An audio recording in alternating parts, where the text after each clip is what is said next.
जय माई की जय माता रानी, जगत माई महामाई माँ भद्रकाली की जय बोलो, माता रानी के सच्चे दरबार की जय बोलो।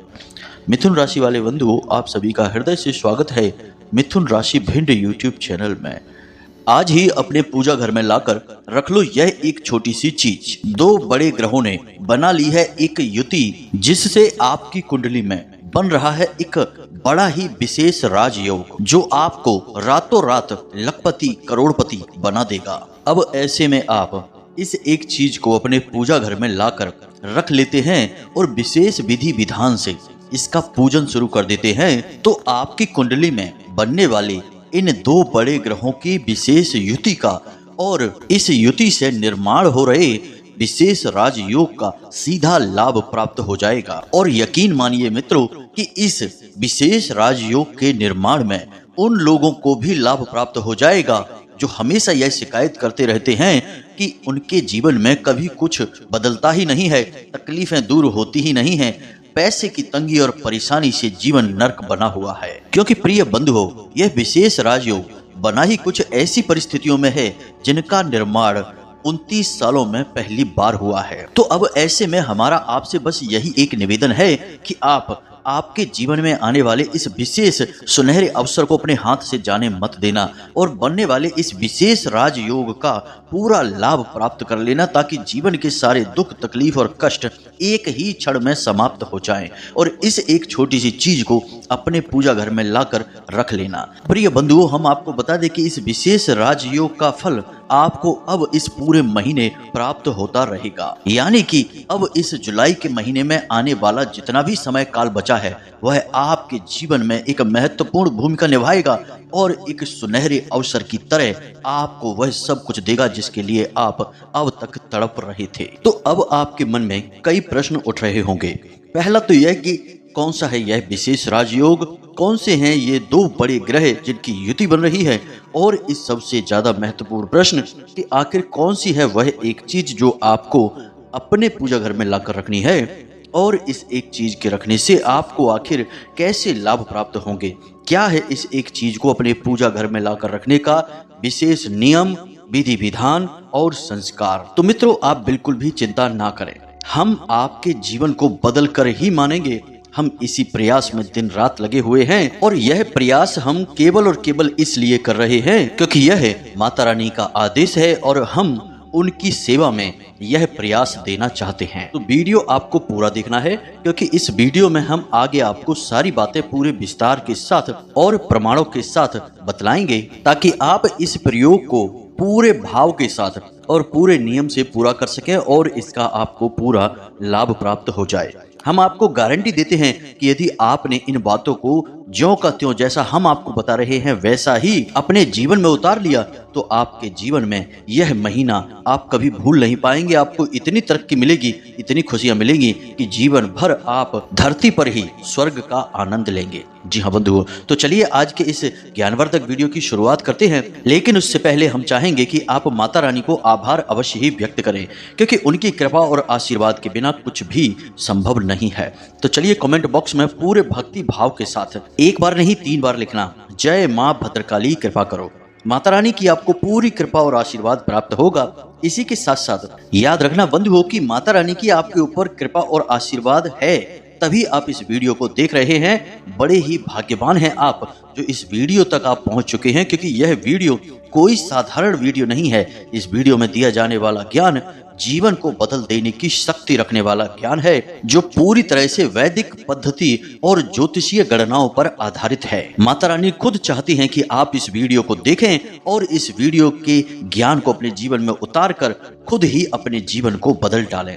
मित्रों, याद रखना कि जब भगवान की कृपा जीवन में आती है तो भगवान किसी न किसी को माध्यम बनाकर भेजते हैं ताकि जीवन में बदलाव आ सके।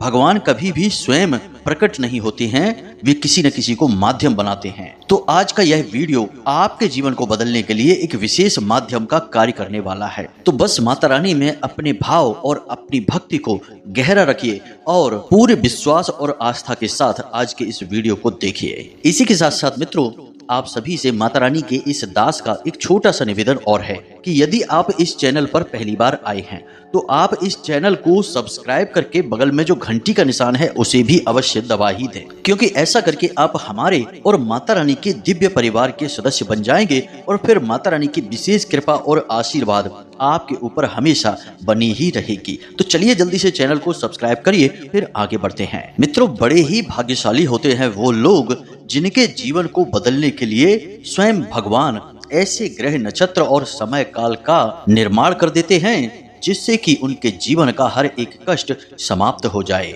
और इस समय काल का सही उपयोग करने के लिए किसी न किसी को माध्यम बनाकर भी भेज देते हैं ताकि जातक अपने जीवन से हर एक कष्ट का समूल नाश कर सके। और अब ऐसा ही कुछ अद्भुत आपके जीवन काल में भी होने वाला है। ग्रहों की बदलती चाल अब इस ओर इशारा कर रही है कि अब आपके जीवन की हर एक दुख तकलीफ और परेशानी का अंत नजदीक ही है। तो बंधुओं, ध्यान से समझिए, इस संसार का सबसे बड़ा दुख, सबसे बड़ी तकलीफ क्या है? वैसे तो हर एक का अपना दुख और अपनी तकलीफ है, लेकिन कहीं न कहीं हर एक दुख इसी एक कारण की वजह से उत्पन्न होता है और यह कारण है धन की कमी, माता लक्ष्मी की कृपा का ना होना, प्रभु श्री नारायण की कृपा का ना होना। यानी कि धन लक्ष्मी के अभाव से ही हर एक कष्ट की शुरुआत होती है।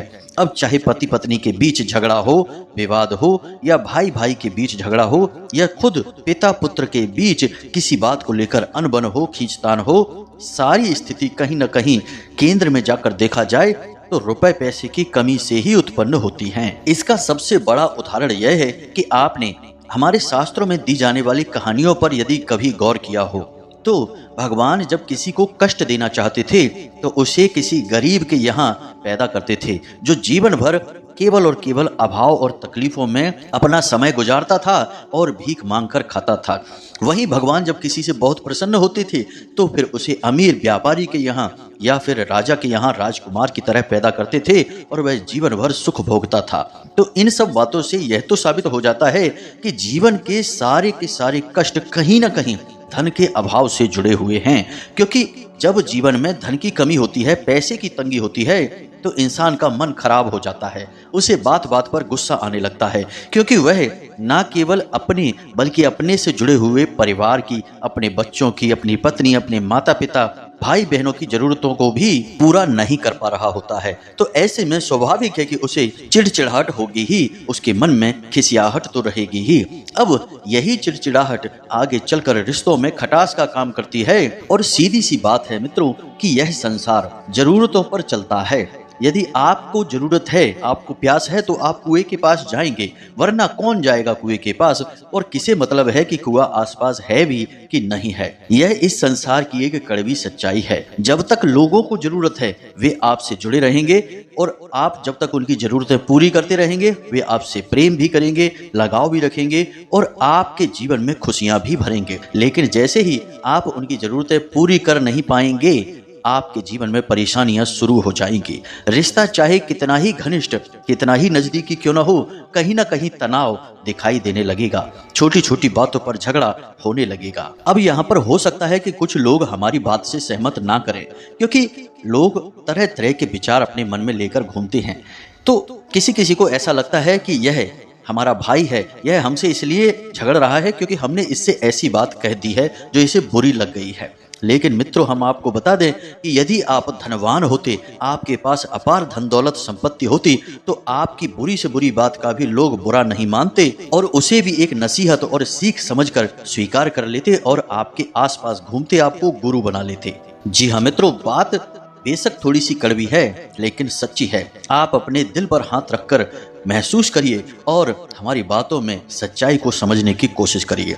तो हमारी इतनी सारी बातें करने का केवल एकमात्र मकसद यह है कि आपको हम इस संसार की हकीकत बताना चाहते हैं कि यह सारा संसार जरूरतों पर चलता है।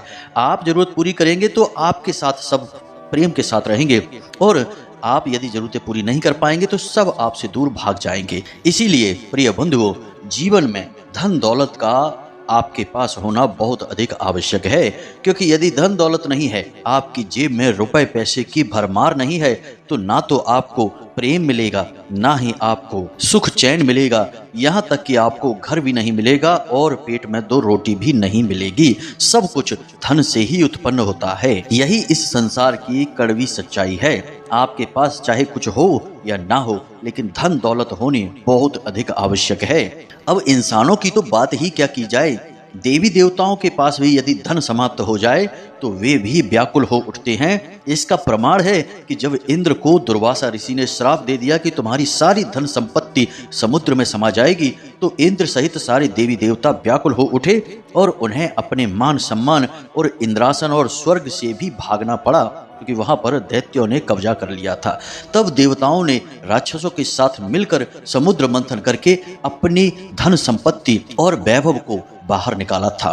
तो आप यहीं से समझिए कि धन संपत्ति का नाता केवल इंसानों से ही नहीं है, देवी देवताओं से भी है। अब हो सकता है कि आपको हमारी बातें थोड़ी सी कड़वी लग रही हों, लेकिन मित्रों यह बिल्कुल ही सत्य है और इस संसार का कड़वा सच है। इसे आपको सहना ही होगा और अच्छी तरह से समझना ही होगा। अब एक सबसे जरूरी बात कि आप यह सोचते होंगे कि पैसा जीवन में तभी आएगा जब आप बहुत मेहनत करेंगे, लेकिन यह बात भी सही नहीं है। यदि मेहनत कर लेने से ही पैसा आ जाता तो इस संसार में जितने भी लेबर हैं, वर्कर हैं, मेहनती कारीगर हैं, पल्लेदार हैं, सब करोड़पति होते। लेकिन ऐसा नहीं है। अगर मेहनत करने से, बोझा ढोने से धनी हुआ जाता, योग्यता आ जाती, तो जंगल का राजा गधा होता, शेर कभी नहीं होता। यानी कि धन दौलत कमाने के लिए मेहनत तो चाहिए ही चाहिए, लेकिन मेहनत से भी कहीं ज्यादा कुछ और है जो होना चाहिए। तभी आप धन को अपनी ओर आकर्षित कर पाएंगे और अमीर इंसान बन पाएंगे।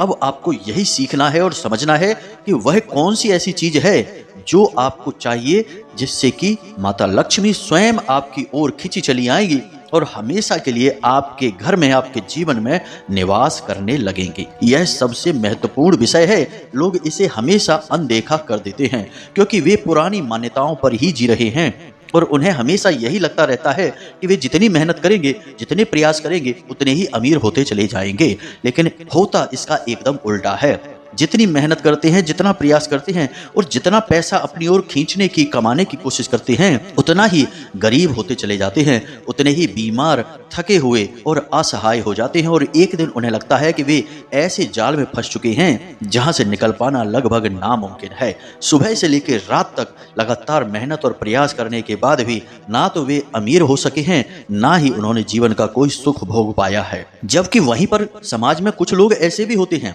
जो बहुत ही कम मेहनत कर रहे होते हैं, उनके प्रयास भी बहुत ही हल्के होते हैं, लेकिन उन पर माता लक्ष्मी की कुछ ऐसी विशेष कृपा होती है कि वे जीवन का सारे सुख और आनंद भोगते हुए भी अमीर होते चले जाते हैं और उनके जीवन में दुनिया की हर एक सुख सुविधा और सभी का प्रेम और आशीर्वाद भी शामिल रहता है। सभी उनसे प्रेम भी करते हैं। तो ऐसे में इन लोगों को देखकर आपके मन में यह ख्याल आ जाता है कि शायद ये लोग भाग्यवान हैं, भगवान इनसे बहुत अधिक प्रेम करते हैं। लेकिन यह बात भी सच नहीं है मित्रों। तो अब आप निश्चय ही यह सोच रहे होंगे कि आखिर वह कौन सी चीज है जिसके पास आने से धन लक्ष्मी स्वयं जीवन में प्रवेश कर जाती हैं और रुपए पैसे की बरसात होने लगती है। तो अब हम आगे आपको यही बताने जा रहे हैं बंधुओं। जरा सारी बातों को ध्यान से समझना, जरूरत पड़े तो कॉपी पेन लेकर बैठना और चीजों को नोट करते चले जाना, क्योंकि अब आपके भाग्य का निर्माण होने जा रहा है और यह कोई साधारण बात नहीं है बंधुओं। लोग इन बातों को बताने के लिए हजारों रुपए चार्ज करते हैं, उनकी एक फीस होती है। लेकिन हम यह सब कुछ आपको यूं ही बता रहे हैं क्योंकि हमारा आपसे कमाने का कोई इरादा नहीं है। हम जो भी कुछ आपको बता रहे हैं वह केवल और केवल माता रानी की सेवा में और उनकी भक्ति में समर्पित है और हमारे जीवन का बेड़ा तो माता रानी ही पार लगा देंगी, क्योंकि उनकी छत्र छाया में ही हमारा जीवन चल रहा है। खैर चलिए मित्रों आगे बढ़ते हैं। तो अब ध्यान से सुनिए, सारा खेल जीवन में जो चलता है वह उन अदृश्य ऊर्जाओं की वजह से चलता है जिन्हें हम कभी देख नहीं पाते हैं, समझ नहीं पाते हैं। हाँ, महसूस अवश्य हम कर लेते हैं। अब महसूस कैसे करते हैं कि कभी कभी आपने देखा होगा कि बिना मतलब में ही आपके मन में उदासी आ जाती है, खिन्नता आ जाती है, घोर नकारात्मकता आ जाती है, कुछ भी आपको अच्छा नहीं लगता है और फिर कुछ ही समय बाद ऐसा होता है कि अचानक आपका मन शांत हो जाता है, आपके मन को हिम्मत और आत्मविश्वास मिल जाता है और कभी कभी ऐसा होता है कि अचानक ही आपका मन बेहद प्रसन्न हो जाता है, जोश से भर जाता है। तो यह जो आपके मन में लगातार परिवर्तन हो रहे हैं, यह परिवर्तन क्यों होते हैं? क्यों बिना बात के ही आप अचानक दुखी, अचानक सुखी, अचानक आपके मन में प्रसन्नता और अचानक आपके मन में निराशा आ जाती है? ऐसा इसलिए होता है क्योंकि आपके आसपास ऊर्जा के विभिन्न प्रकार के वातावरण बनते और बिगड़ते रहते हैं, और ये ऊर्जाएं कई प्रकार की होती हैं। कुछ तो हम स्वयं ही उत्पन्न करते हैं और कुछ ग्रहों की चाल और देवी देवताओं की कृपा और आशीर्वाद से प्राप्त होती हैं। तो अब यहाँ पर मूल बात क्या है, इसे आप ध्यान से समझिए। अब बातें थोड़ी सी गहरी होने जा रही हैं, इन्हें आपको बारीकी से समझना होगा। दो बातें हैं जिन पर आपको सबसे अधिक ध्यान देना होगा। पहला कि आपको स्वयं के अंदर विशेष बदलाव लाने होंगे। अब विशेष बदलाव कैसे? कि आपको हर वक्त सकारात्मक रहना होगा। आपने वह कहानी तो अवश्य सुनी होगी, राजा और उसके मित्र मंत्री की। उसका मित्र मंत्री हमेशा हर बात में सकारात्मक रहता था। जीवन में कुछ गलत भी हो जाए तब भी वह यह कहता था कि भगवान ने किया है तो कुछ अच्छे के लिए ही किया होगा। यही आपको भी हमेशा अपने मन में रखना है। अब भले ही आपके जीवन में कष्ट है, परेशानी है, पैसे की तंगी है, कर्जा है, बीमारी है, कुछ भी हो, लेकिन आपको अपने मन में एक ही विचार लेकर रखना है कि यह सब भगवान की देन है, और जब भगवान आपको दे रहे हैं तो जरूर इसमें कुछ अच्छाई ही छुपी होगी।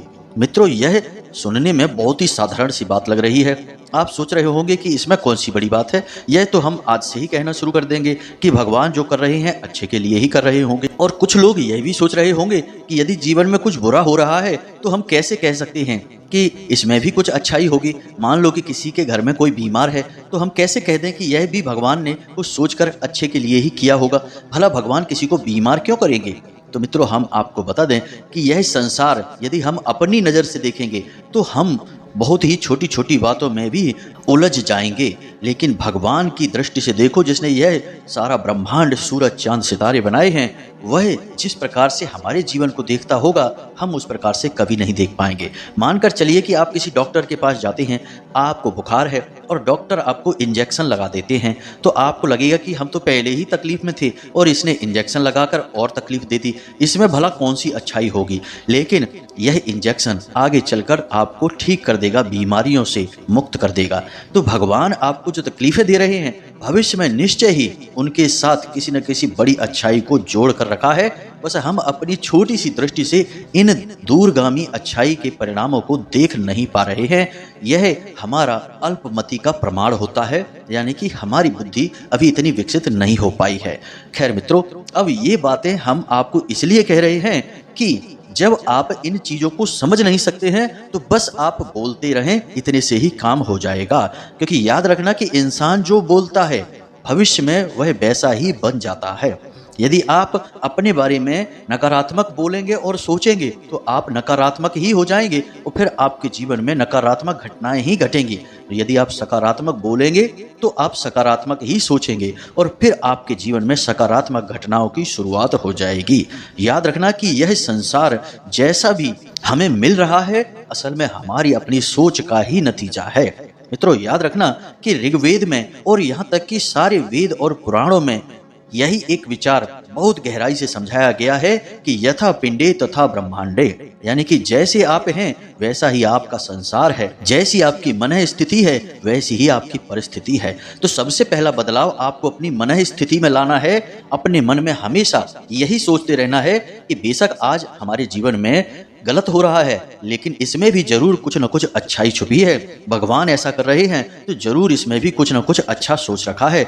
जो होता है अच्छे के लिए होता है। बस यह आपको हमेशा अपने मन में सोचते रहना है और समय जब मिले तो भगवान को इस सब के लिए धन्यवाद देना है। अब जो बुराइयां जीवन में मिल रही हैं उसके लिए भी धन्यवाद देना है और जो अच्छाई मिली है उनके लिए भी धन्यवाद देना है।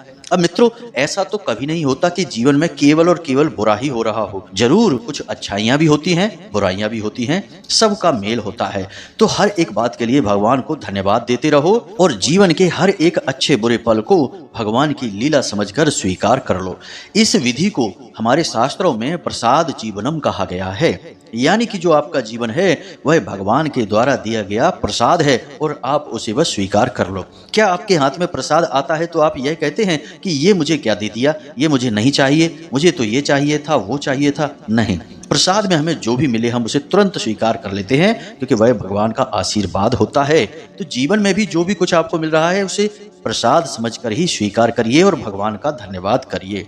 जी हाँ मित्रों, यह पहला मूल मंत्र है जो आपको करना है और यह आपको ही करना होगा। आप ही यह सोच में बदलाव ला सकते हैं, कोई और नहीं कर सकता है। यह पहला कार्य है। अब दूसरा कार्य क्या है, इसे आप ध्यान से सुनिए। यही हमारी इस वीडियो का मूल विषय है। अब हम आपको ग्रहों की चाल और उस एक चीज के बारे में बताने जा रहे हैं, तो जरा ध्यान से सुनना। अब आपकी कुंडली में एक विशेष ग्रह योग का निर्माण हो चुका है और यह ग्रह योग एक विशेष राजयोग को उत्पन्न कर रहा है, जिसे हम नारायण लक्ष्मी राजयोग कहते हैं। जी हाँ मित्रों, ध्यान से समझना। जब बुध ग्रह के साथ शुक्र ग्रह मिल जाता है और दोनों ही बड़े ही शुभ और कल्याणकारी ग्रह होते हैं, दोनों ही ग्रह जब एक ही भाव में गोचर करते हैं तो इस विशेष राजयोग का निर्माण होता है। अब शुक्र कौन है? शुक्र है धन दौलत, भोग विलास और जीवन में आनंद के और स्त्री सुख के, पारिवारिक शांति और सुकून के देवता। और बुध कौन है? बुध है काम धंधे, व्यापार, वाणी और बुद्धि के देवता। अब इन दोनों ग्रहों की सम्मिलित कृपा आपके ऊपर आने वाली है। या यूं कहें कि धीरे धीरे इसकी शुरुआत हो चुकी है और इस पूरे जुलाई के महीने इन दोनों ग्रहों की विशेष कृपा आपको प्राप्त होती रहेगी। तो अब आप ऐसे में क्या कर सकते हैं? ऐसे में आप एक विशेष वस्तु है जिसे अपने घर में लाकर अपने पूजा घर में रख लें और विशेष विधि विधान से पूजन करते रहें। इससे क्या होगा? इससे यह होगा कि इन दोनों ग्रहों की जो विशेष कृपा आपके ऊपर आ रही है वह और अधिक बढ़ जाएगी और आपके जीवन से जो नकारात्मकता है वह भी दूर हो जाएगी। याद रखना कि हम अपने लगभग हर वीडियो में आपको यह बताते हैं कि आप तक सौभाग्य क्यों नहीं पहुंच पाता, क्योंकि कहीं ना कहीं नकारात्मकता बीच में रुकावट का कार्य करती है। तो आपको यह नकारात्मकता हटाना भी बहुत अधिक आवश्यक है। तो अब ध्यान से सुनिए कि वह कौन सी एक चीज है जिसे आपको अपने पूजा घर में लाकर रखना है और उसका नित्य पूजन करना होगा। तो अब इस एक चीज का नाम है नारायण शालिग्राम। जी हाँ बंधुओं, नारायण शालिग्राम जैसा कि नाम से ही पता चल रहा है बिल्कुल ही सुर्ख काले होते हैं और गोल होते हैं। इन्हें आपके घर में होना बहुत अधिक आवश्यक है। अब इस बन रहे नारायण लक्ष्मी राजयोग का पूरा लाभ आपको प्राप्त करना है तो इन शालिग्राम को आपको अपने घर के पूजा घर में स्थापित करना ही होगा। अब हो सकता है कि कुछ लोगों के घर में पहले से ही शालिग्राम हो, तो यदि पहले से ही शालिग्राम आपके घर में हैं तो कोई दिक्कत नहीं है। आप उन्हीं के साथ एक विशेष पूजा पाठ और स्थान पर उन्हें स्थापित कर सकते हैं। तो वह क्या है नियम, इसे आप ध्यान से सुनिए। अब जो नियम और विधान हम आपको बताने जा रहे हैं ये आप दोनों के लिए हैं, जिनके घर में शालिग्राम पहले से स्थापित हैं उनके लिए भी और जो नए खरीद कर लेकर आएंगे उनके लिए भी। तो आपको क्या करना है कि वैसे तो तुलसी के गमले में शालिग्राम की स्थापना की जाए तो सबसे पवित्र स्थान वही है और सबसे शुद्ध स्थान, शास्त्रवत स्थान वही है। लेकिन ऐसा कर पाना संभव नहीं है क्योंकि घर में छोटे बच्चे होते हैं और शालिग्राम के साथ अशिष्टता भी हो सकती है। इसलिए आपके लिए सबसे बेहतर यह होगा कि आप अपने पूजा घर में एक पीतल की कटोरी में थोड़ा सा पवित्र जल भरें और उस पवित्र जल में तुलसी दल के साथ शालिग्राम की स्थापना करें और इसी के साथ साथ उनकी नियमित पूजा पाठ भी करें। उनके नाम से एक दीपक भी प्रज्वलित करें और शाम के समय आप कुछ समय के लिए शालिग्राम की इस कटोरी को ले जाकर तुलसी के गमले में भी रखें। एक आध घंटे रखने के बाद पुनः आप इन्हें अपने पूजा घर में लेकर आएं। यह होती है सही शास्त्रवत विधि। इससे शालिग्राम का अपमान भी नहीं होता है। याद रखें कि शालिग्राम की पूजा पाठ में हमेशा शुद्धता का विशेष ख्याल रखा जाना चाहिए। अब हमारे शास्त्रों में शालिग्राम का महत्व बहुत अधिक है। स्वयं भगवान विष्णु ने इस बात को कहा था, जो कि वृंदा को दिया गया एक आशीर्वाद और वरदान है कि जिस घर में माता तुलसी के साथ शालिग्राम की स्थापना होती है उस घर में कभी कोई अनिष्ट हो ही नहीं सकता है और उस घर में धन की वर्षा 100% होगी ही, बशर्ते कि पूरे नियम और विधि विधान से शालिग्राम की स्थापना की जाए। यह कोई साधारण पत्थर नहीं है, यहाँ पवित्रता और नियमबद्धता की बहुत अधिक आवश्यकता होती है। अब इसी के साथ साथ इस साल पड़ने वाली प्रबोधनी एकादशी को आप तुलसी और शालिग्राम का विवाह भी करवा सकते हैं। आप अपने स्तर पर तुलसी और सालिग्राम की विवाह की पद्धति करें। जरूरी नहीं कि आप बहुत ज्यादा तामझाम करें, छोटी मोटी पूजा पाठ का आयोजन करें और कन्याओं को भोजन आदि कराकर यह कार्य संपन्न करें। जिस घर में तुलसी और सालिग्राम का विवाह संपन्न करा दिया जाता है, उस घर से हर एक नकारात्मक और अनिष्ट ऊर्जा बाहर हो जाती है और स्वयं भगवान नारायण माता लक्ष्मी के साथ उस घर में विराजमान हो जाते हैं। तो आप इन कार्यों को करके देखिए, उसके बाद आप खुद हमें कमेंट करके धन्यवाद बोलेंगे कि गुरुजी आपने जो बताया वह सर्वोत्तम है। अब जिन लोगों के घर में पहले से ही सालिग्राम की स्थापना है और पूजा पाठ किया जाता है, उन लोगों को सालिग्राम को रखने का नियम अवश्य पता होना चाहिए। एक कटोरी में पवित्र जल को भर के तुलसी दल के साथ सालिग्राम की स्थापना की जानी चाहिए। अब सालिग्राम का सीधा संबंध जल के साथ भी होता है, क्योंकि नेपाल में बहने वाली गंडकी नदी के तल में ही सालिग्राम प्राप्त किए जाते हैं। तो इनका सीधा संबंध जल से होता है, तो इन्हें यूं ही सूखे स्थान पर रख देना असल में सालिग्राम का अपमान होता है। तो इन्हें जल में डुबा कर ही रखना चाहिए। और पूजा पाठ का कोई विशेष लंबा चौड़ा विधि विधान नहीं है, बस आप गाय के घी का एक दीपक रोज शाम के समय भगवान श्री हरि विष्णु और माता लक्ष्मी के नाम से जलाएं और सालिग्राम को रोज तुलसी के गमले में स्थापित करके कुछ समय के बाद वापस अपने पूजा घर में लेकर आएं। बस इस नियम का आपको रोज पालन करना है और देवठानी एकादशी के बाद आप इनका विवाह भी संपन्न अवश्य कराएं। अब हम आपको तुलसी विवाह की विशेष जो तारीख है वही भी बता देते हैं। वह तारीख रहेगी 13 नवंबर 2024। जी हाँ मित्रों, इस तारीख को आप नोट करके अपने कैलेंडर में रख लें और इस तारीख के लिए आप तैयारी करके रखें और माता तुलसी और सालिग्राम का विवाह अवश्य ही कराएं। यदि आपने ऐसा करवा दिया तो आपके जीवन से हर एक कष्ट समाप्त हो जाएगा। खुद आप अपने जीवन में बड़े आश्चर्यजनक बदलाव महसूस करेंगे, इस बात की हम आपको गारंटी देते हैं। जी हाँ बंधुओं, तो उम्मीद है कि जो जानकारी हमने आपको दी है वह आपको अच्छी तरह से समझ में आ गई है। अब इस जानकारी का प्रयोग करके आप अपने जीवन में बड़े ही विशेष बदलाव लेकर आ पाएंगे। माता लक्ष्मी की विशेष कृपा भी आपको प्राप्त हो जाएगी। अब यदि कोई प्रश्न आपके मन में उठता है तो आप कमेंट करके पूछें या डिस्क्रिप्शन में दिए जाने वाले व्हाट्सएप नंबर पर सीधा मैसेज करके भी पूछ सकते हैं। इसी के साथ साथ कमेंट बॉक्स में जय माँ भद्रकाली कृपा करो, जय माता लक्ष्मी कृपा करो अवश्य लिखना। माता लक्ष्मी और माँ भद्रकाली की आपको सम्मिलित कृपा प्राप्त होगी। तो आज के इस वीडियो को विराम देते हैं। पूरे प्रेम और भाव के साथ बोलिए जय माई की, जय माँ भद्रकाली। माता रानी की आपके ऊपर पूरी कृपा और आशीर्वाद बना रहे। मिलते हैं अगले ज्ञानवर्धक वीडियो में, तब तक के लिए धन्यवाद। जय माई की।